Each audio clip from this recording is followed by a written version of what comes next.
Welcome to Derailed Trains of Thought.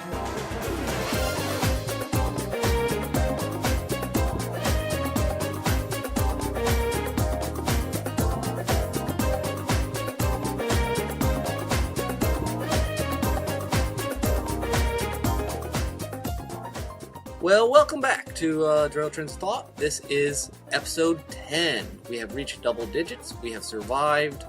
And Tim, I guess you have also survived. I have. We'll get to that in a second. I'll go ahead and introduce myself. I'm Nick Hayden, a.k.a. Matt Cunn the Gambler. And this is Timothy Deal, a.k.a. Robin the Brave. Oh, we both have the additions to our names. Yeah, well, mine's a screen name. I don't know about yours. Mine's a role-playing name. Oh, okay. I had to throw Gambler in there, but I figure otherwise no one would know what I was talking about. Yeah, that's a screen name I use on the Muppet Central forums. Nice. Yeah, unfortunately, I use like the same screen name everywhere. I usually use another one places, which I guess I'll save for another time, but... That's probably good. Yeah, I have a dearth of nicknames, actually. Very few people ever gave me nicknames. I'm kind of scrounging around for story-related pseudonyms. Yeah, not very many of the names I've used are nicknames that were given to me. A lot of them are screen names, or... I'm going to use some more role-playing names in a little while. What role-playing game was yours from? Mine was one of the few times I actually did some campaigns was in high school. We did some Star Wars. Actually, it was late middle school. Star Wars RPG. Okay. Before it became part of D20. Oh, right. Like the old West End game version. Yeah, I was like somewhere between Han Solo and Matt from Wheel of Time. Nice. So, Tim, I said earlier that you had survived. Yes, I made it through... comps week last week. It was a perilous time. Well, I made it worse by my own procrastination, really, because I was catching up on some other papers that I needed to turn in. So that right in the middle of when I'm supposed to be writing these, long essay response to essay questions that they gave me the questions at the beginning of the week, then I was supposed to have a week to do them. But I was trying to get this other stuff done before I could get that done, and yeah, it was kind of a nightmare. But made it through, thank God, and in spring break now, so that's a very good thing. That is a very good thing. I guess we'll go ahead, unless do you have anything else interesting to add, Tim? Project-wise? No, not really. Let's see, I will mention, I finally finished reading my first book. I meant by the end of January to get through both of my first two books to read through. I've only read one through February. Mm-hmm. But it was fun. It feels old and dated to me.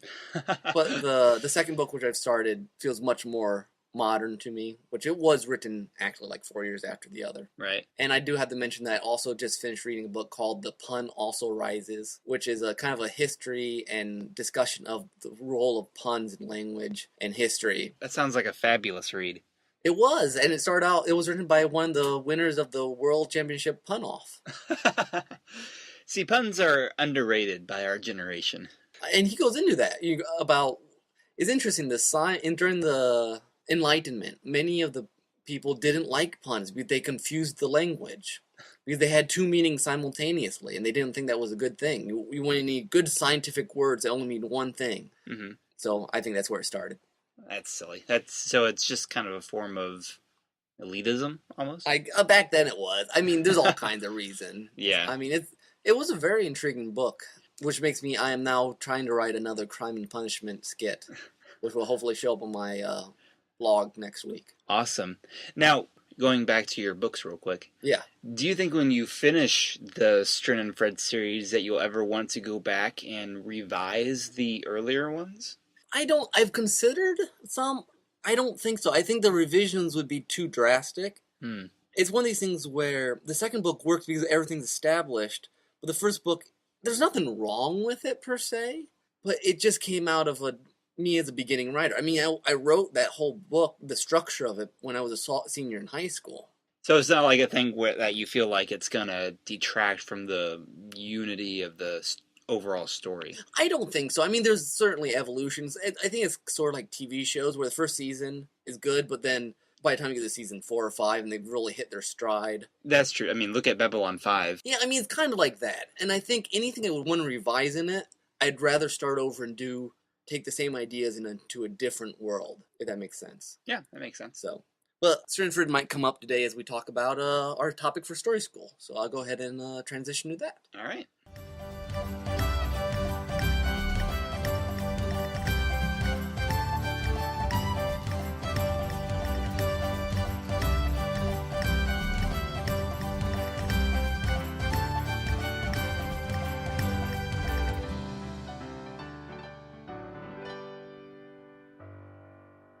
All right, Tim and I have decided to do another kind of back-to-back topic for Story School. This first one is going to be heroes, and next podcast we'll be talking about villains. So Tim, I have a proposal for this discussion that we limit it to actual heroes that are heroic and not just protagonists. Ooh, very nice distinction there. That makes sense. Yeah, let's do that. Because I figure we can tackle anti-heroes and people who are just thrown into things and don't want to be later, but I feel like heroes, by saying that, are people one way or another, characters one way or another, who exemplify something we find noble, good, heroic. I agree, and I feel that heroes are actually very undervalued in pop culture today.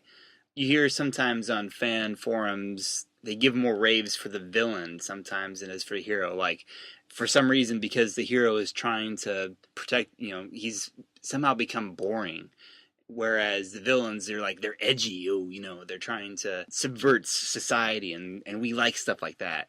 Whereas the heroes are just, they just trying to, what's special about them? They do what every hero does.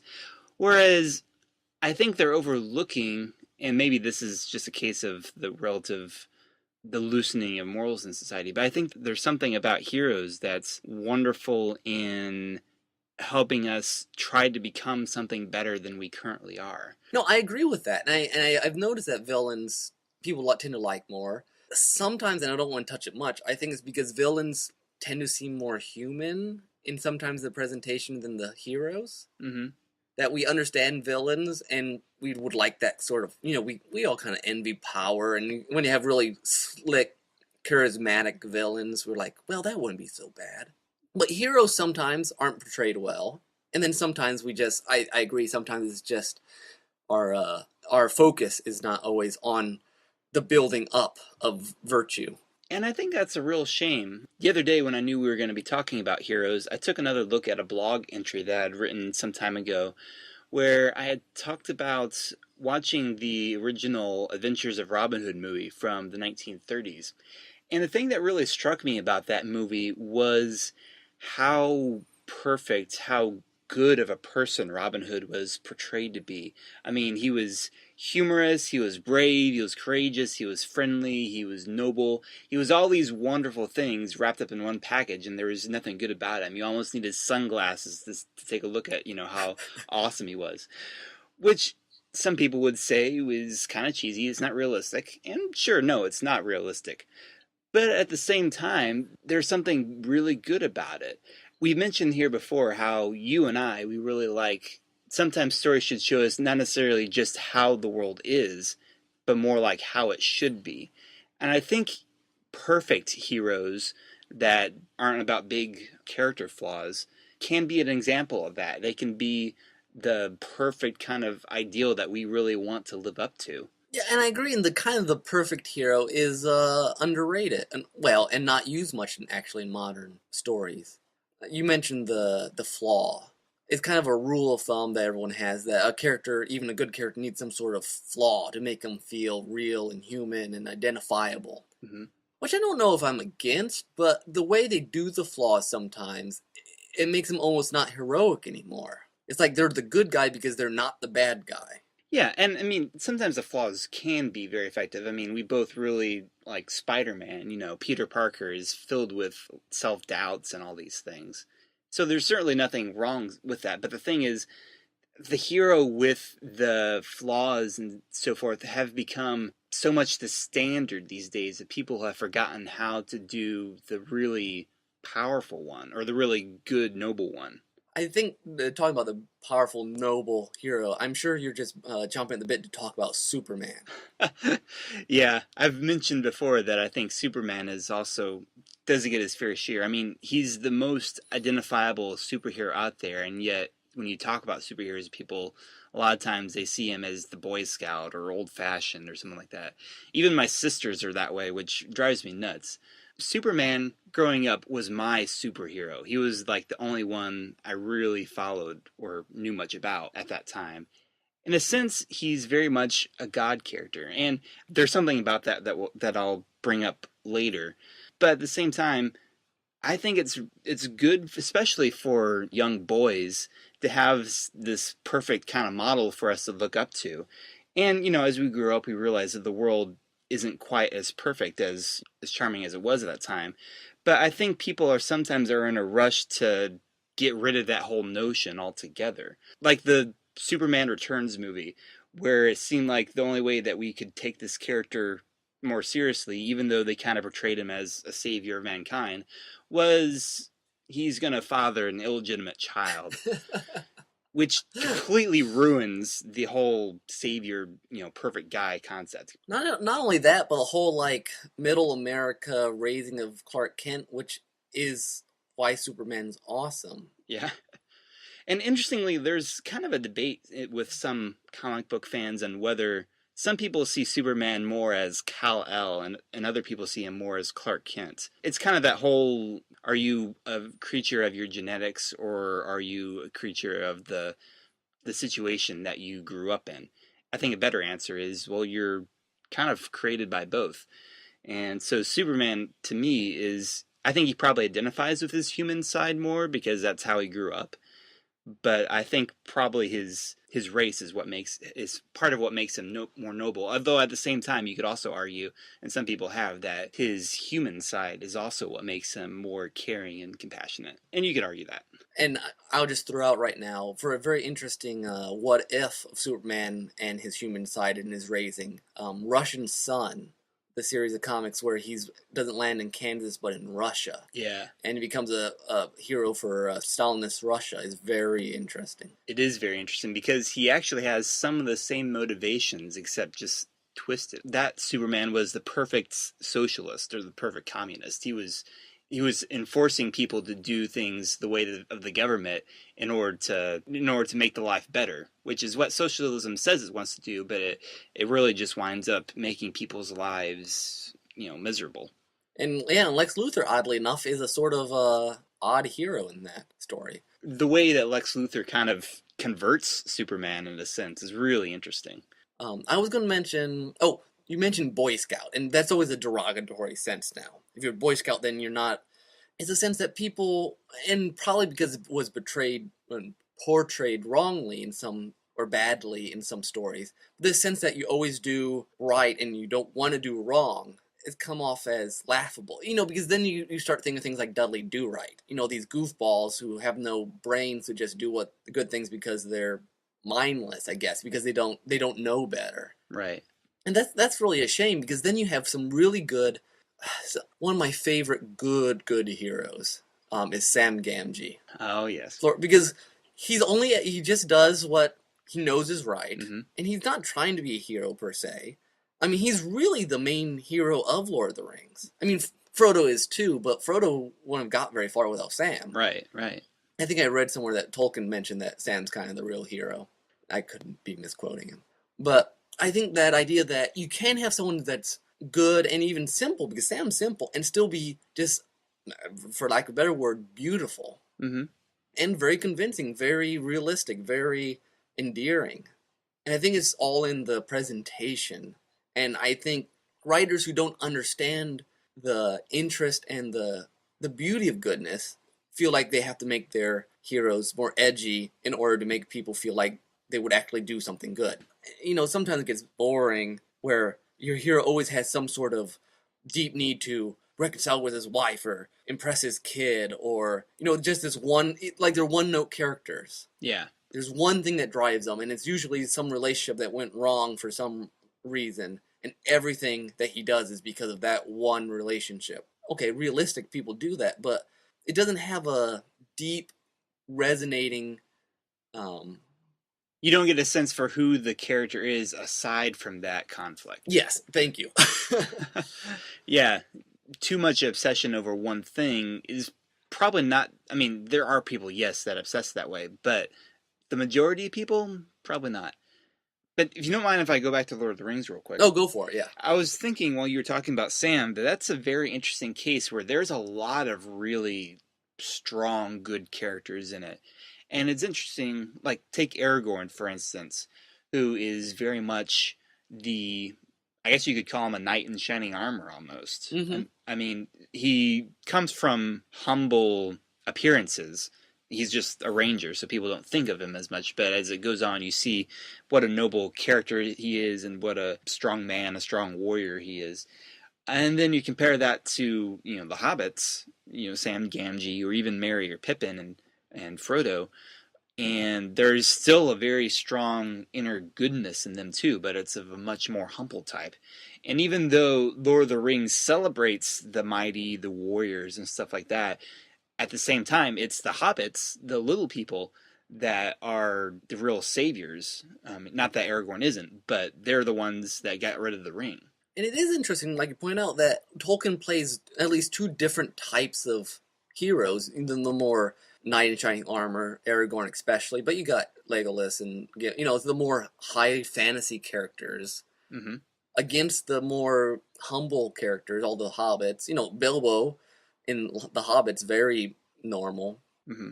And that he can show what makes them heroes is not necessarily what sort of hero they are, but they all do have that inner goodness, and none of them really have a particular flaw per se, except wanting meals too often, or bickering with elves and dwarves or something like that.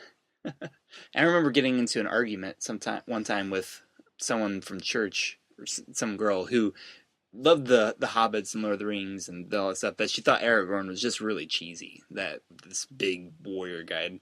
And it's interesting to me that, I don't disagree that the Hobbits are great and that they're the saviors and that the humbleness is very exalted in that, but I can't discount the other side. I can't discount the warriors, because the Bible has got your humble people too, but David, who was a man after God's own heart, was a warrior who went out and slaughtered like 100 Philistines in order to collect their skins to win his fiancée. I was actually just reading that last night. He is a man's man. Yeah, and you're exactly right.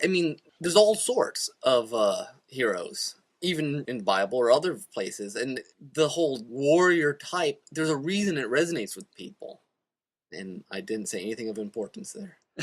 I meant to, and then I lost it. No, you emphasized my point. So that's exactly. But yeah, because warriors, and not that I necessarily agree that he's the best example of a hero.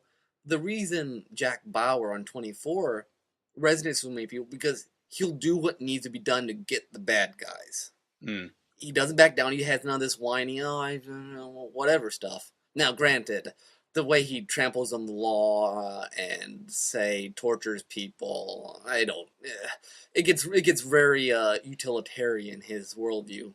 But some of the episodes, he's like, yeah, go get him. It's like watching Die Hard. Yeah. Sometimes you just want the good guy who's outnumbered to just completely whoop all the bad guys. Well, anime is particularly fond of that kind of hero. You look at Vash the Stampede from Trigun, who, in one sense, people would say his worldview is very naive, very childlike. He's trying to save people without killing anyone. He desperately wants to avoid murder and pain of any kind. But in order to do that, he winds up being like this superhuman. Well, he is an alien, you eventually find out.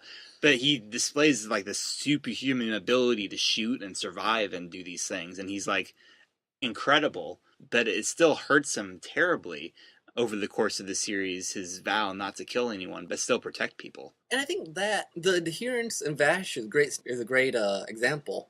The adherence to a higher moral code, I think, is something that makes heroes worth emulating. We might not agree that complete, utter pacifism like Vash Stampede is something you actually want to do, but you can't help but admire someone who goes to such lengths not to touch anyone's, not even to harm the hair on anyone's head. Yeah.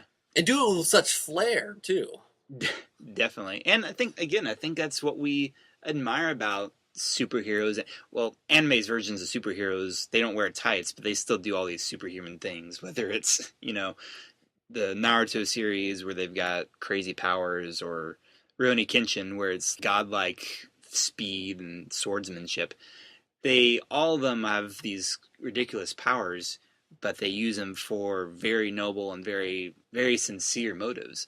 And I think the American version of that would be, well, the superheroes that I think are close to that are the people in the Justice League. The DC superheroes, compared to Marvel are they're fun characters and very politically and socially minded, but DC characters, in a sense, are really like Greek gods. Mm-hmm.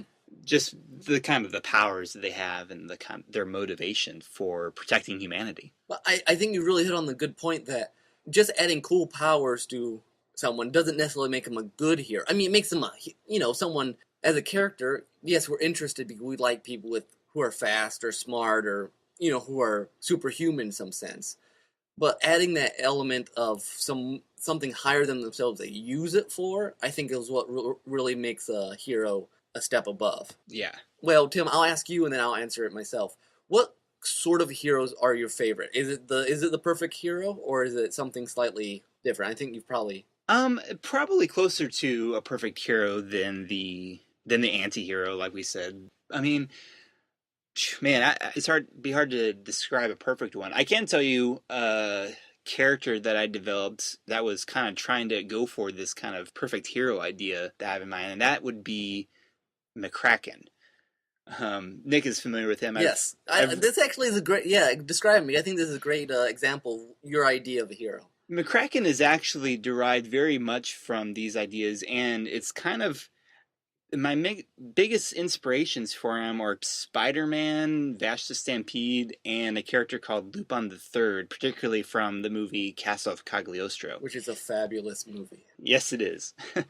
But McCracken is... Ironically enough, he is a fugitive from the law. He claims he's been framed, but you never really, in the first story that I wrote with him, and actually in so far, you don't really know what he's been accused of. The FBI is after him because they say he's a traitor, but we don't know any more specifics of that, and it's left up to the audience to kind of determine what they think of him.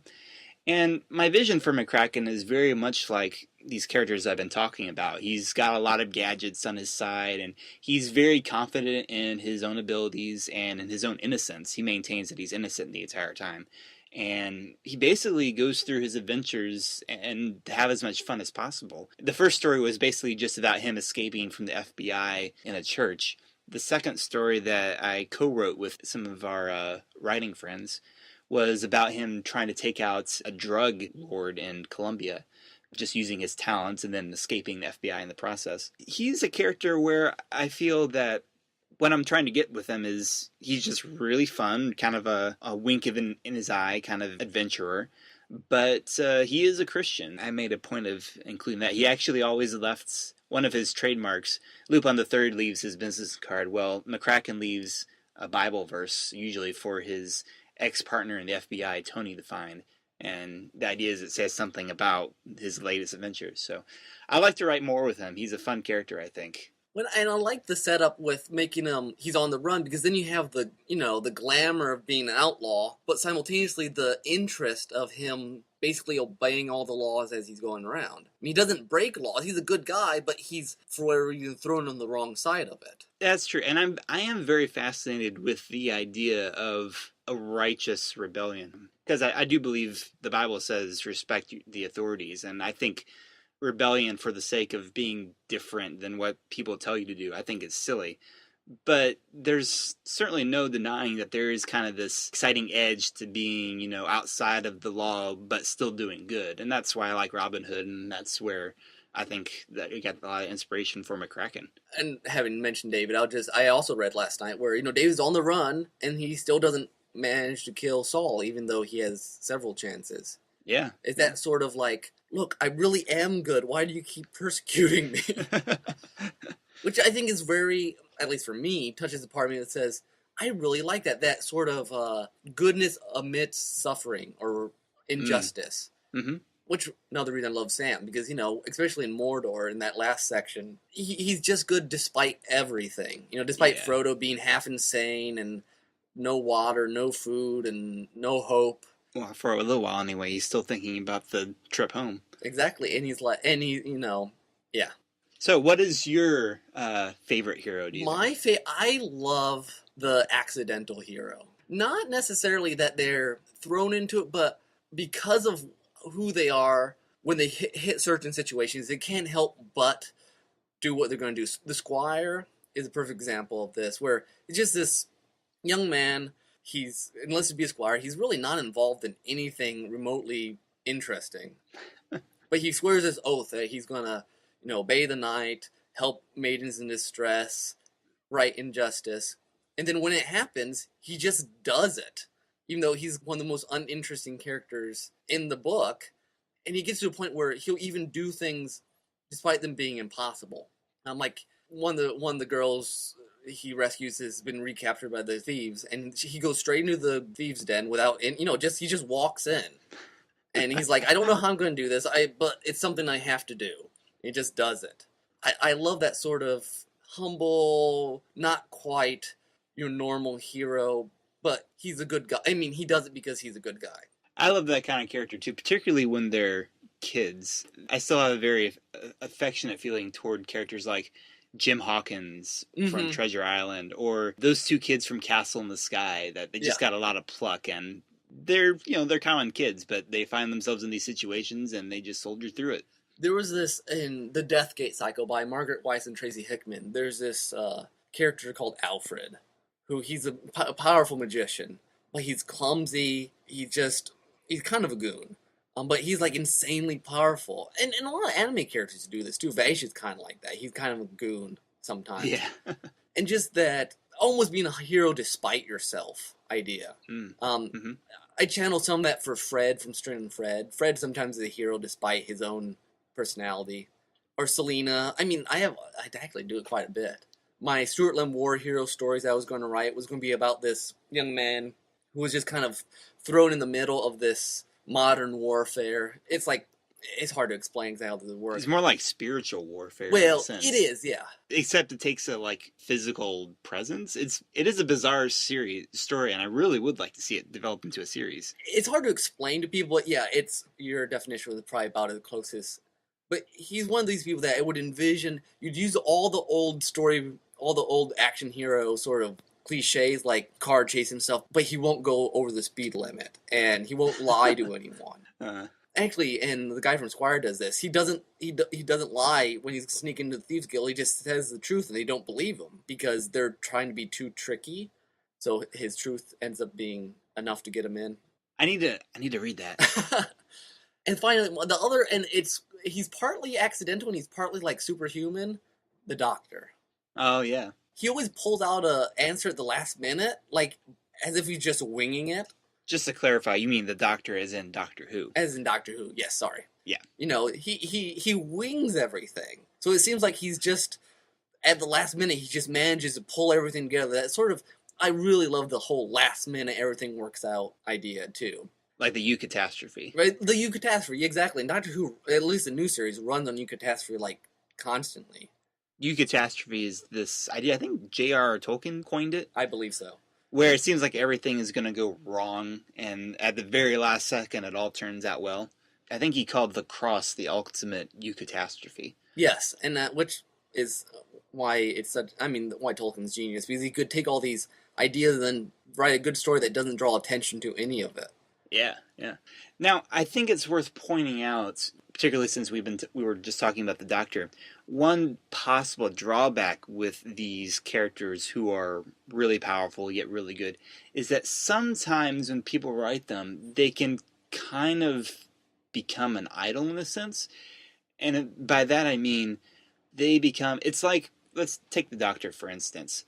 Particularly toward the end of David Tennant's run, they were really running with this idea of him being this god-like character. He was the lonely god, yeah. Lonely god. And the thing is, sometimes I feel like that kind of character is what people, particularly interesting since those Doctor Who stories were written by an atheist, sometimes I feel like people use that type of character to create a god that is satisfactory for them.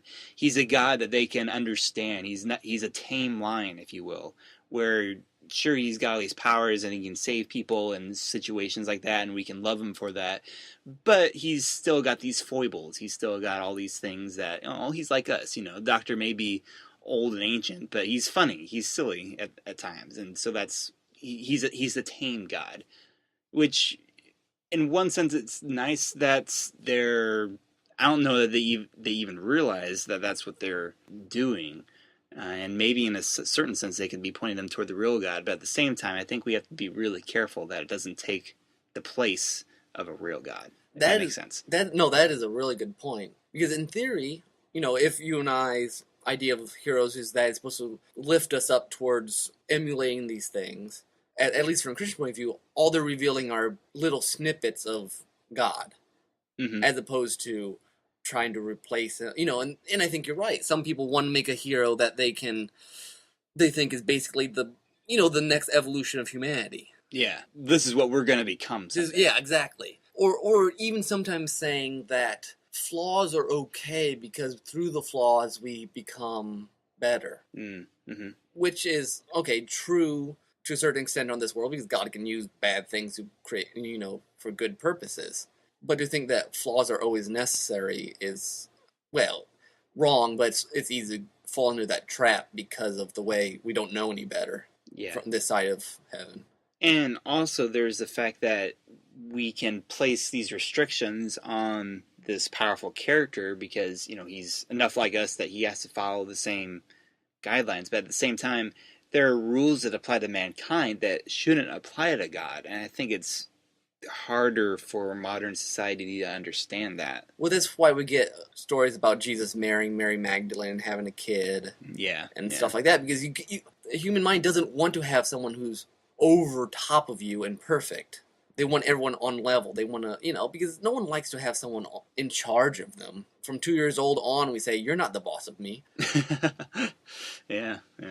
Not quite related to heroes, but actually it is. It is. It's an important caveat to what we've been saying about these really strong ones. And I don't know that it's necessarily the Christian's job to write a character with absolutely no flaws. This may sound like I'm contradicting what I said earlier, but I'm really not. I mean, even McCracken, he admitted himself that he's probably more of a romantic, and he admits sometimes that he's probably a little more, I want to say carefree, I guess, than perhaps he should be.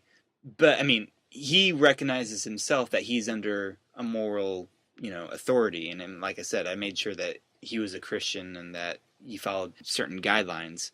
So I think it's a delicate balancing act, trying to create someone that is really good and that we want to emulate, but is not taking God's place.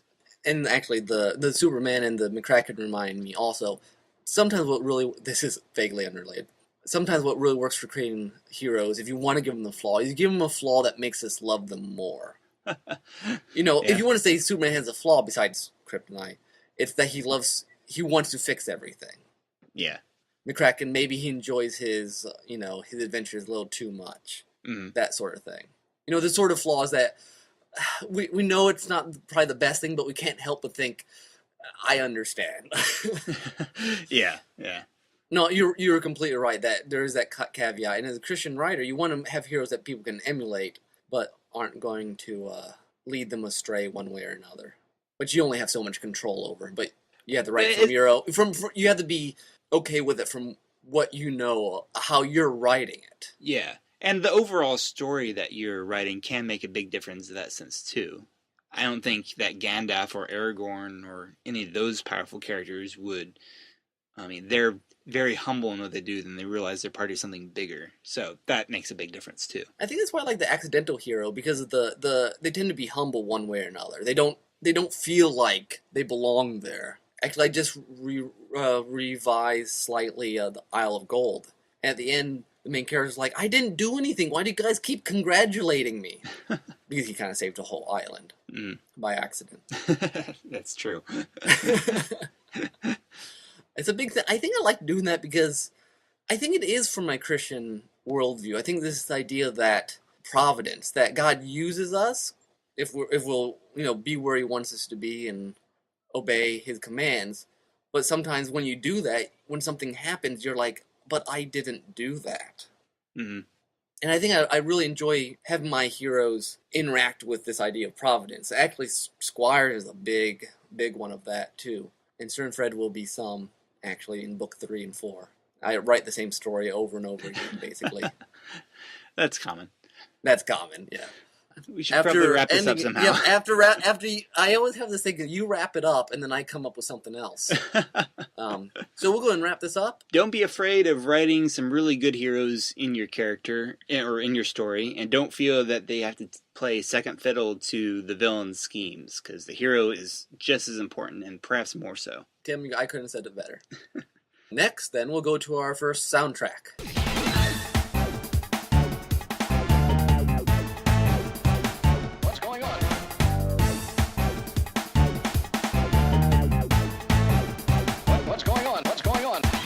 All right, Tim, you want to start us off with something new?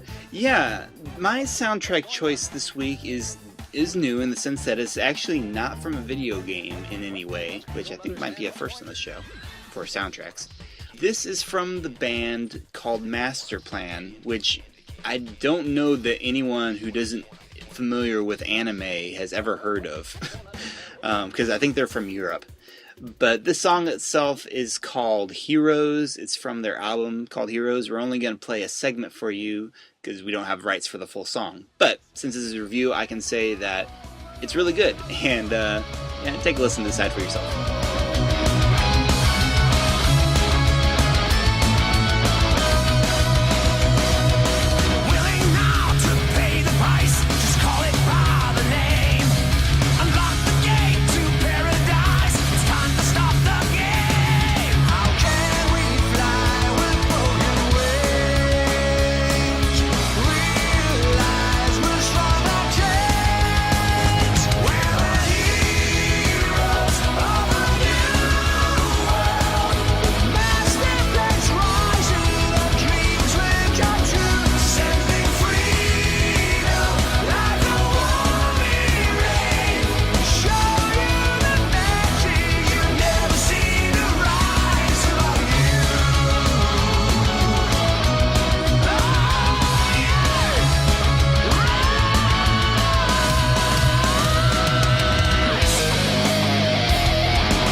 We're back, and it's a really rocking song, so I hope you enjoyed it. All right, our next section will be Cinema Selections with Brian Scherschel.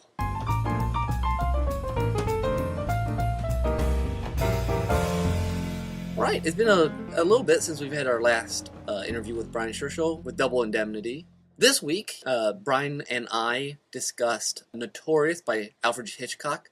Brian is very, very, very fond of Alfred Hitchcock, and we had a very long conversation about Hitchcock and his history and his methods and his style, all of which is recorded, and I will try to put out in a sidetrack for those who wish to know more. But for the sake of this podcast, I cut down to a more manageable size, focusing on the movie Notorious, starring Ingrid Bergman. I forgot everyone else. And Cary Grant. Yes, thank you. Starring Ingrid Bergman and Cary Grant. I really enjoyed this movie. I recently saw it, and I think you'll find the interview interesting.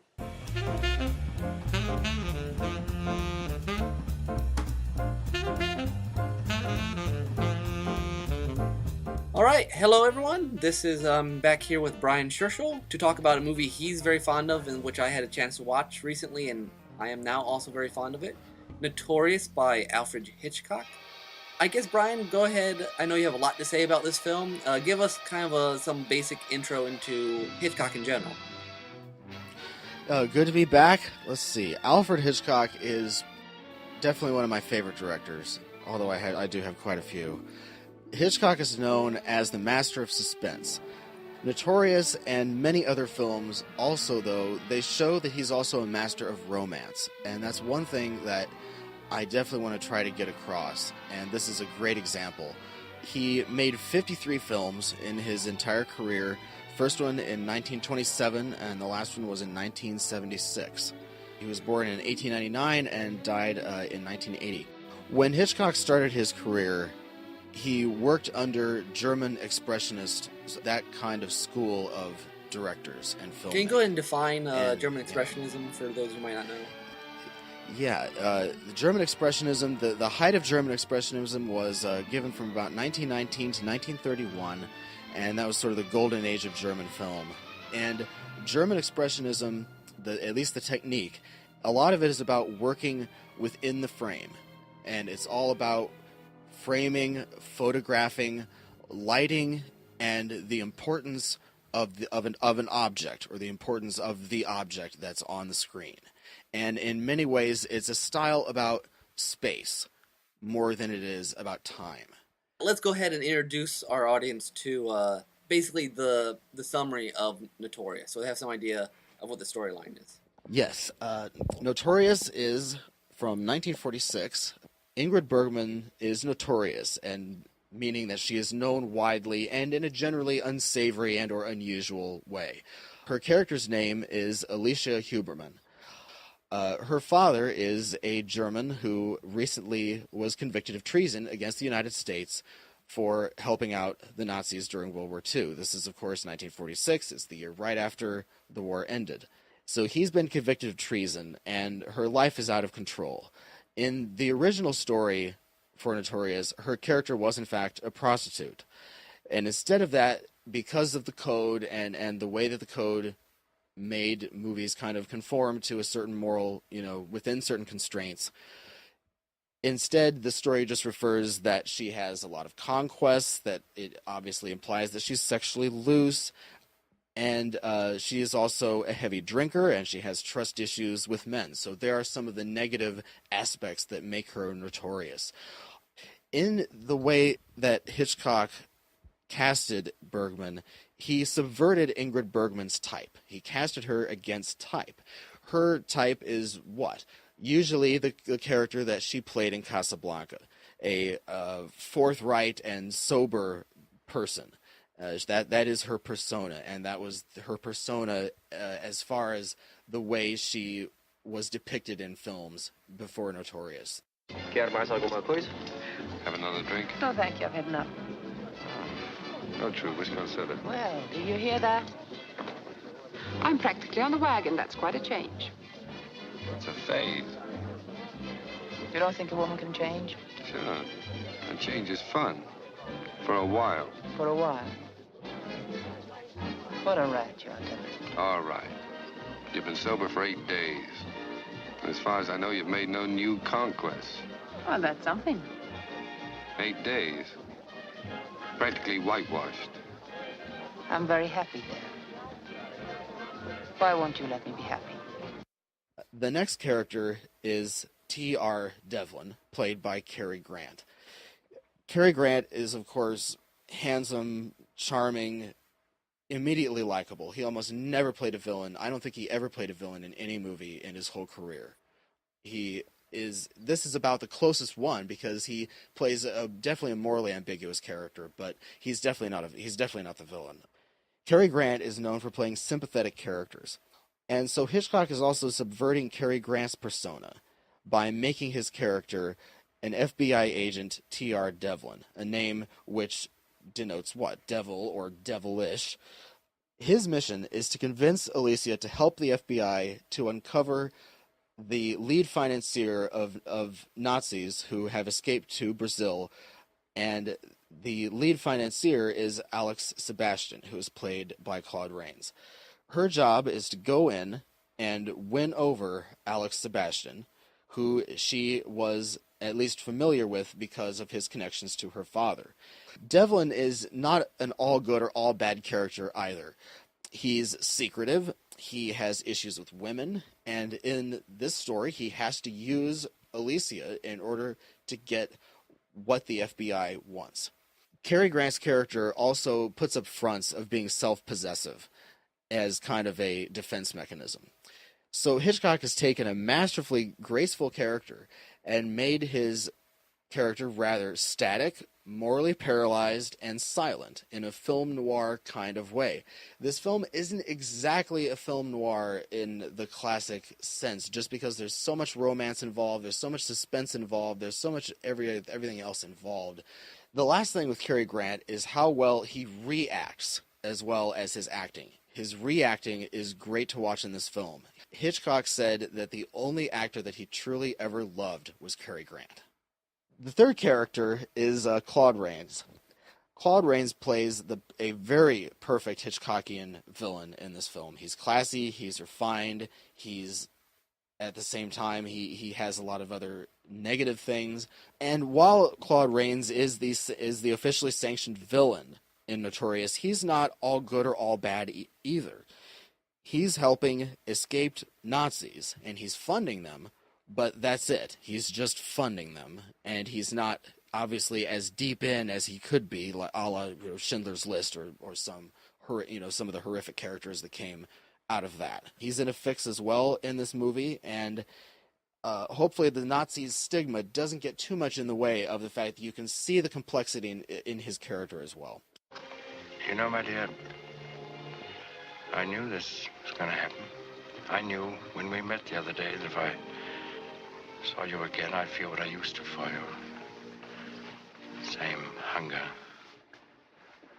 You're so lovely, my dear. Now I'm going to make a fool of myself again. Someone else, of course. Who is it this time? That Mr. Devlin you were with? Some of the redeeming factors that he has include the fact that he unconditionally loves. He's the one in the movie who does unconditionally love. He's also a victim of the FBI's plot. So, and there are various other qualities that he has and characteristics that he can, in a way, win over the audience, even in a role like this, which is interesting. And so all three of the main characters in this film aren't all good, they aren't all bad, and that's life as well. I mean, that's a lot of what life is too, and so it's a very relatable movie. So the characters are obviously very Hitchcock with their ambiguity and their light and dark mixed. What other, I guess, fingerprints of Hitchcock's show up in this movie? He gives importance to objects. With German Expressionism, the best thing to do is to give a threatening or a big amount of meaning, at least, to an object, and the more mundane the object, the better. And so it would be finding an object that is visual, palpable, and tangible. And then you give that object enormous stature, point, and meaning. And when you see this movie, you can very easily pick out the objects that you did that with, especially one in particular. Yes, with the key. And then the other big object is with a bottle of wine. And it is amazing how much emotion is attached to those two things. I mean, the whole plot at that point revolves around those two things. Yes, and the symbolism of these objects carries a great weight as well. Another thing Hitchcock did was that he gave architecture thematic value. And the house that Notorious takes place in is the perfect house to give all of that meaning to, because the house is huge. It's full of rooms. It almost is like the world of Alice in Wonderland, in that you just keep going, trying to find what you're looking for. Hitchcock was also great with staircases. And Notorious, it possibly has the biggest staircase sequence in any of his films. But he loved staircases in his films and the symbolism that they were attached to. You've been talking about the house and the staircase and how everything's planned out, all the scenes are just right. And I know that there's a scene that you really enjoy, this very long zoom that actually incorporates the object that he's using, the key, and then the kind of the size of the house. So if you want to maybe talk about that briefly, because I know that's a big Hitchcockian scene there. Yes, that shot it's a combination dolly / moving shot, and it starts is all the way up at the top of this big room, way above the staircase, and then it keeps zooming in, and the dolly keeps going forward, and it goes all the way down the room. It's a very long, sweeping, lyrical movement of the camera. So we're going from an extreme long shot to an extreme close-up. But he goes all the way from the top of the room all the way down to a key in Ingrid Bergman's hand.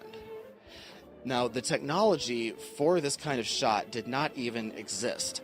They actually built a wooden track for the camera to be on so that it could actually go down that far. So the technology hadn't even existed for this kind of shot up until this point. That was how radical and how forward Hitchcock was with the way that he envisioned things in his head.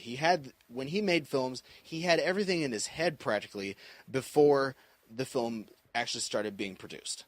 So yeah, so that shot incorporates a lot of Hitchcock. You got the object, you have the technical shot that's never been done before. And mixing in, you have thematic value at the same time. Exactly. And it is I remember it now. I didn't quite catch it at the time because I'm just so engrossed in the movie. The first time watching it, I'm not paying attention to how things are happening.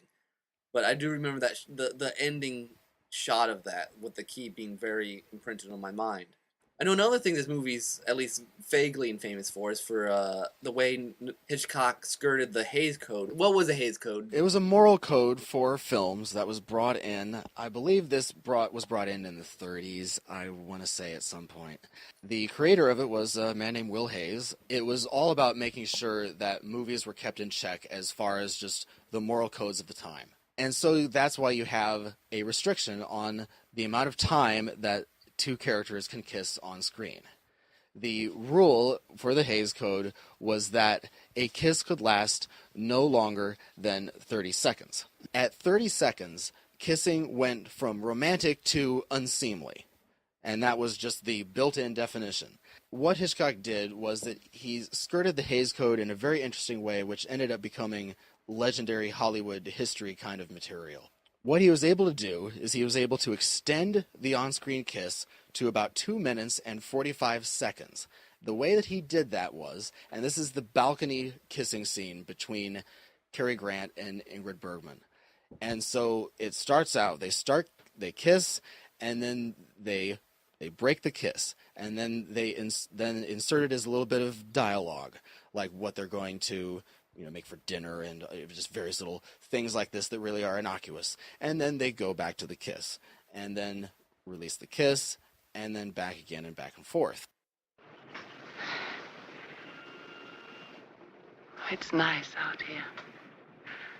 Let's not go out for dinner. Let's stay here. We have to eat. What you need here, I'll cook. I thought you didn't like to cook. No, I don't like to cook. But I have a chicken in the icebox, and you're eating it. What about all the washing up afterwards? We'll eat it with our fingers. Don't we need new plates? Yes. One for you and one for me. Do you mind if I had dinner with you tonight? I'd be delighted. It's interesting. I watched this movie with my wife, and she's always a little suspicious of black and white movies, just because there's some that she enjoys, but she's always suspicious of them. And she really enjoyed this movie. And we were talking about afterwards. It's interesting, with as much sexual tension as is in the plot, you don't see anything. I mean, this kind of extended kiss, what always impresses me with Hitchcock is how much is implied. It seems like almost half the plot's just implied beneath the surface. At least half the plot. Yes, and that's one reason why his films are why the watchability of his films is so high, because it's almost like you're discovering like a second track or of a completely, at least a second, if not a third. If not a third or fourth. Like with Vertigo, it ends up being like a third or fourth track of just meaning and deepness that's put in there that you have to just keep thinking through. But Notorious is also great, as are most of his other films, with repeatability. So Brian, I know that you really enjoy this movie, and I really enjoyed watching it. And then there's a lot of, it's kind of iconic Hitchcock. This is a good window into his style, into the types of movies he makes. How would you sell this in a quick spiel to someone? This movie is about the crime of thinking that you're not worthy of love, and the importance of trusting that you're worthy of love. Love and falling in love is in fact a matter of suspense, and that's probably the best thing that I can think of to characterize this movie.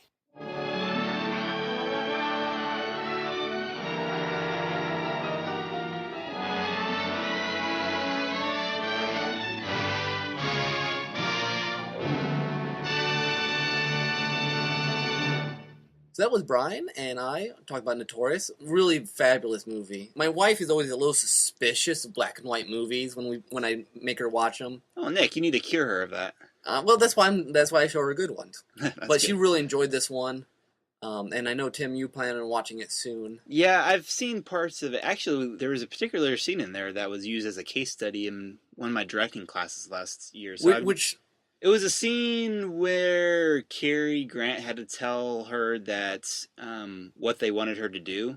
Like, she was getting ready to have a nice dinner with him, and he came in all depressed because he was going to have to tell her to go on this mission.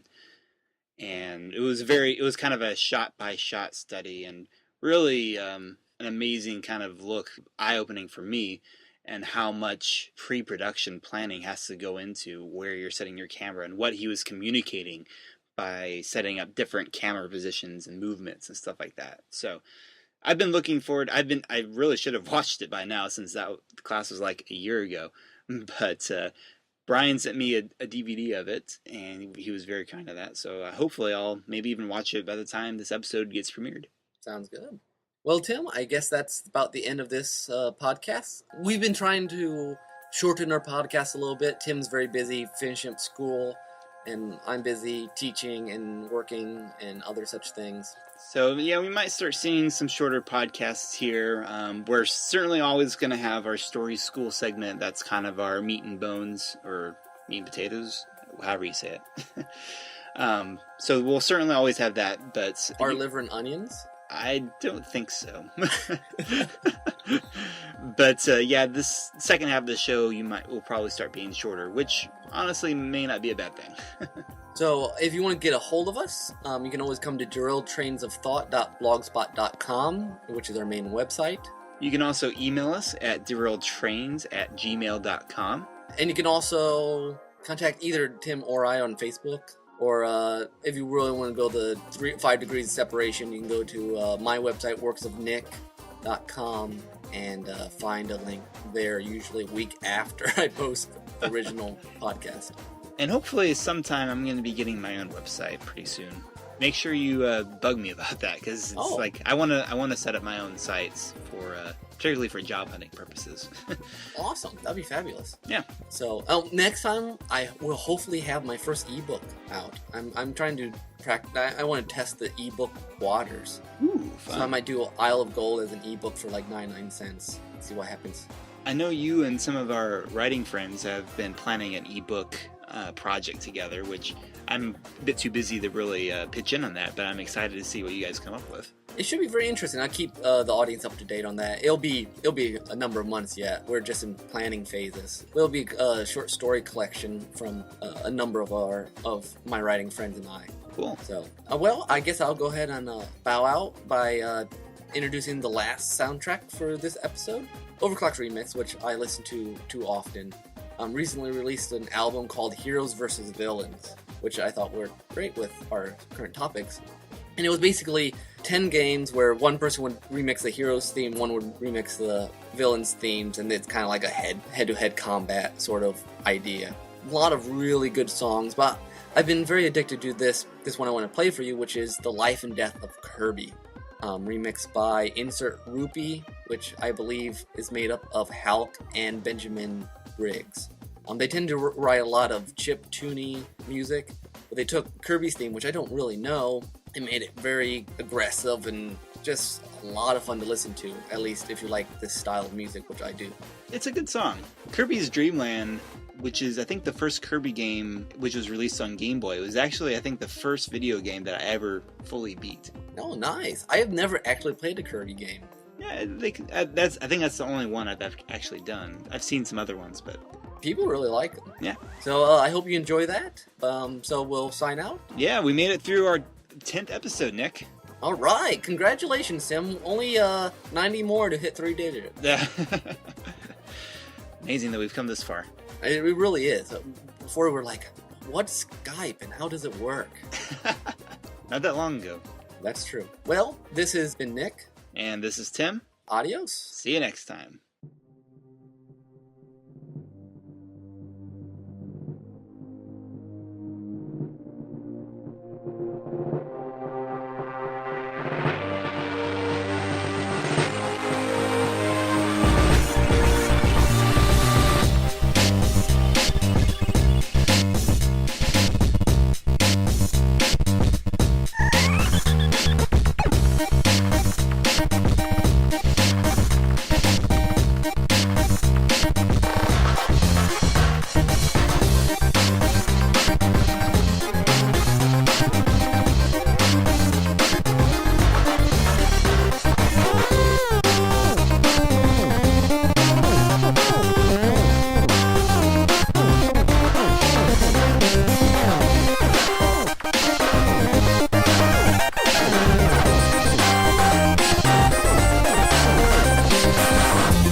Thank you.